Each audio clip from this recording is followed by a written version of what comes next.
When we get out and ride with a group, there is always a leader, and that leader is looking out for the safety of everyone who is riding behind them. They have to consider the pace of the group, the timing of turns so that the group doesn't get separated, what signals to use so as to effectively communicate with the riders behind them. Those of us riding in the group are focused on what's going on in front of us, keeping an eye out for as many riders before us so that we can make adjustments as long as they are needed along the way.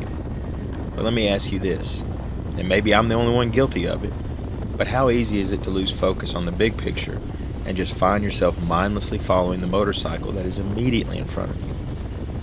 Maybe you just get caught up in enjoying the ride and you find yourself not paying attention to all of the motorcycles in front of you.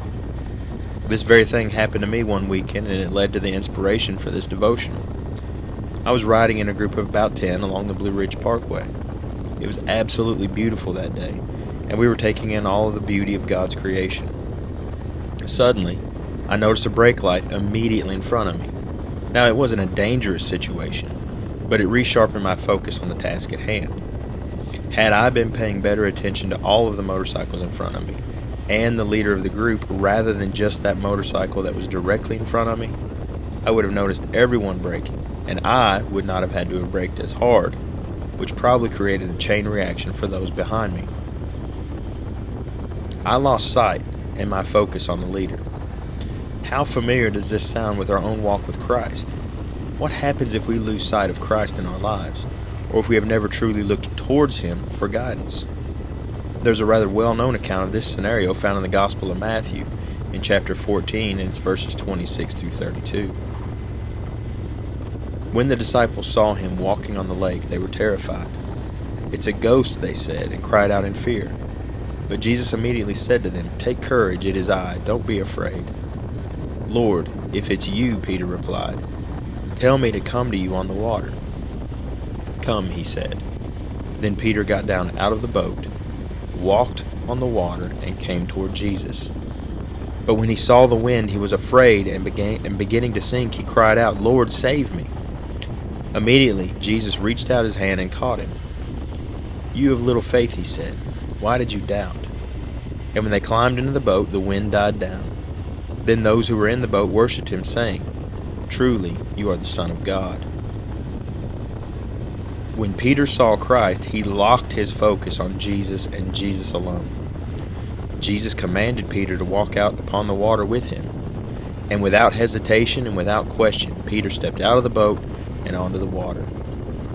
His faith and his focus was intensely focused on the only one that could make the impossible become possible. But here's the catch. Peter got distracted. His focus shifted when he noticed the strength of the wind around him. He lost sight of Christ, even if only for a moment, but he immediately began to sink, and in his despair he cried out to Jesus. Now Jesus did not let him drown. Jesus reached out his hand and saved Peter. We cannot afford to wait until we are drowning before we reach out to Jesus. When we lose sight of God in our lives, things start to fall apart, whether we realize it in that moment or not. Eventually, things will reach a breaking point, and you will wonder what happened. You will ask God why He did this to you. What you don't realize is that God didn't turn away from you. We turned away from Him. We lose our focus. As much as we hate to admit it, this is a part of who we are. It is our sin nature. Yes, it would truly be incredible if our salvation meant immediate perfection, but that's not how this works. We must undergo the process of sanctification. We will fail time and again, but the important thing is that we always look to Christ and realign our hearts and minds to focus on Him. I lost my focus on the leader in a group ride and focused what was directly in front of me. It could have resulted in an accident. If we lose our focus on Christ and only focus on worldly things, this could be much worse than a minor motorcycle accident. It could have an impact on our eternity. In Paul's first letter to the church at Corinth, he tells them to be imitators of Christ just as He is. That is how you keep your focus on Jesus, by modeling your life after His own. If you are lost, if you haven't already accepted Christ as your Lord and Savior, then I have one request for you. Cry out to Him. Let Him into your heart, and once He is there, never take your eyes off of him. And he said to all, If anyone would come after me, let him deny himself and take up his cross daily and follow me.